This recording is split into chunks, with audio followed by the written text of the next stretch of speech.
Hey, Michaela, it is very good to see you. We are talking about something really important to a lot of people today. Student loans still on pause. We have all the information that borrowers need to know. As part of the CARES Act, student borrowers were allowed to pause payments on student loans. That pause was just extended to August 31st. And I know that you specialize in helping physicians throughout their career and into retirement. So you have an action plan for what people should be doing ahead of this deadline. You said the first step here is simple. Log into your loan servicer, update your contact info. Yeah, most of the time, loan servicers don't know if you've moved. So, especially Right. for recent graduates from medical school or potentially between residency and fellowship, you've moved. So, you need to make sure that they can get a hold of you. If they can't get a hold of you, it's going to be very difficult for them to notify you that payments are resuming and what you owe. Right. Good point. Kind of an easy one. Second step here is submit your application through Fed loans. Why is that important? So, if you are unable to stick to the standard repayment plan, it's highly likely that what you're going to want to pick is an income driven repayment plan of some sort. And Hmm. so, in that capacity, what you're going to need to do is apply to federal loans for an income driven plan. They're going to look at all of your tax information over the last couple of years and decide what plan you're eligible for based on previous income.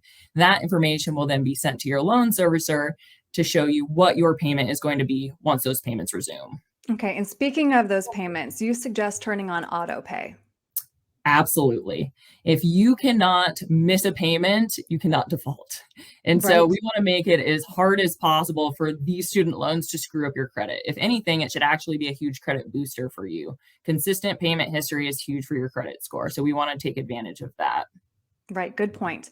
So I'm always startled when I see these numbers. Michaela, I know that you know this though already. Americans owe about 1.7 trillion in student loans. 92% of that is owed to the federal government. So this expense is going to radically affect anyone's spending plan. And again, here you have some great steps. And the first one that you're suggesting is analyze your path for repayment. What does that mean specifically?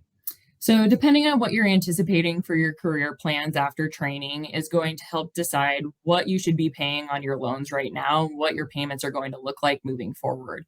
If you Mhm. plan to go the public service loan route, you're going to want to pay as little as possible on those student loans while in training and after training. But if Mhm. you're not planning to go that public service loan route, it may or may not make sense for you to keep those payments as minimal as possible. But something you're going to want to look into is also the possibility of refinancing. Because if Right. you do plan to pay on those loans eventually, refinancing maybe now, maybe later is something definitely worth considering to keep the amount of interest that you pay at the minimum. Right. So I'm just going to touch on what you just said as well, but apply for public service loan forgiveness if you have chosen to go into public service.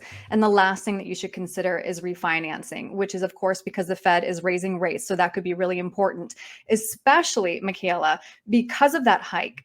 As you know, most student loans are fixed, but if you have a variable rate, should you be looking at Absolutely. refinancing? Yes, absolutely. There's no reason you should stick with a variable rate in the upcoming months because if the rates are expected to go up, we don't want you to have to participate in that. So lock in those fixed rates right now.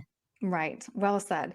Well, this was really helpful. But again, it's complicated. You know this firsthand. This is really hard to sort through. If somebody has questions about this and they would like your help kind of navigating all these upcoming changes, what's the best way to reach you?